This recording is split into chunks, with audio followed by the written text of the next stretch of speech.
الرحمن علم القرآن خلق الإنسان علمه البيان الشمس والقمر بحسبان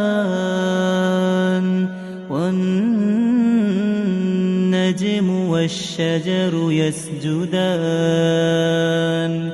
والسماء رفعها ووضع الميزان